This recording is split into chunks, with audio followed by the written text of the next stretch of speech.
Welcome to ETV focus. నేను మీ Srinivas Reddy. ఎన్టీఆర్‌తో cinema కోసం 6 నెలలు తిరిగా. ఎందుకు చేయలేదనే దానికి సంబంధించి కూడా గుణశేఖర్ కొన్ని సంచలనమైనటువంటి విషయాలు చెప్పుకొచ్చారు.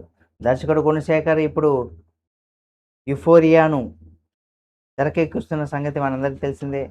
అయితే ఈ ప్రమోషన్‌లో భాగంగా వరుస ఇంటర్వ్యూలో పాల్గొన్నటువంటి ఆయన ఈ క్రమంలో తాజాగా సినీ ప్రయాణంలో స్టార్ హీరోలతో బాండింగ్ పైన కొన్ని ఆసక్తికరమైనటువంటి విషయాలను కూడా పంచుకున్నారు. ముఖ్యంగా జూనియర్ ఎన్టీఆర్‌తో ఒకరు చేయాలని, అంటే 6 నెలల పాటు కథా చర్చలు నడిపించినట్టుగా కూడా చెప్పుకొచ్చారు. అయితే కథ కుదరకపోవడంతో ఆ ప్రాజెక్ట్‌ను వదులుకున్నట్టుగా కూడా ఆయన పేర్కొన్నారు. అనంతరం తన ప్రతిష్టాత్మకమైనటువంటి చిత్రం 'రుద్రమదేవి' నిర్మాణ సమయంలో కూడా ఎదురైనటువంటి సవాళ్ళను కూడా వివరించారు.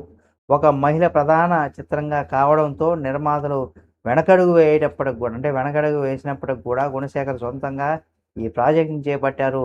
ఈ చిత్రంలో అనుష్క శెట్టి కష్టపడ్డారని, గుర్రపు స్వారీ, కత్తి యుద్ధాలతో తీవ్ర శారీరక శ్రమను కూడా గురయ్యారని కూడా గుణశేఖర్ ప్రశంసించారు.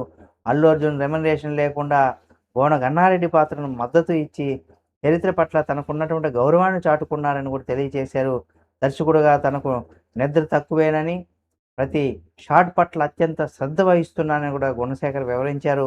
'రుద్రమదేవి' చిత్ర నిర్మాత అనుభవాన్ని గురించి కూడా మాట్లాడుతూ, ఒక్కడు తర్వాత వెంటనే ఈ ప్రాజెక్ట్‌ను ప్రారంభించాలని కూడా భావించినట్టుగా కూడా తెలిపారు.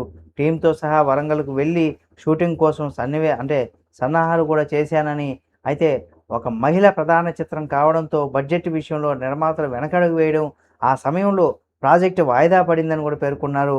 ముఖ్యంగా 'రుద్రమదేవి' కథ, చరిత్ర తనను ఎంతగానో ప్రభావితం చేశాయని కూడా, అందుకే ఆ కథను తెరకెక్కించడంతో దానిపైన దృఢంగా నిలబడ్డానని కూడా గుణశేఖర్ తెలియజేశారు. అయితే 'రుద్రమదేవి' చిత్రాన్ని నిర్మిస్తున్నటువంటి సమయంలో పరిశ్రమలో గుణశేఖర్ అయిపోయాడు. పిచ్చి పట్టి ఈ ఈ సినిమాని నెత్తినేసుకున్నాడు వంటి వ్యాఖ్యలు కూడా వినిపించాయని, తన టీంతో కొందరు కూడా దీర్ఘకాలం ప్రాజెక్టులో కావడం వల్ల కమిట్మెంట్ల కారణంగా మధ్యలో వెళ్ళిపోయారని ఆయన వివరించారు. అయితే ఆ సవాల్ను అధిగమించి తన విజన్‌ను నమ్మి ముందుకు వెళ్ళానని కూడా తెలియజేశారు. విడుదలయ్యాక no loss, no profit, break even సాధించడం తనకు పెద్ద విజయంగా అనిపించిందని, ఇది కథ, అనుష్క అందరి శ్రమకు దక్కిన ఫలితమని కూడా గుణశేఖర్ స్పష్టం చేశారు. ఇప్పుడు ఈ కామెంట్స్ సోషల్ మీడియాలో బాగా వైరల్ అవుతున్నాయి.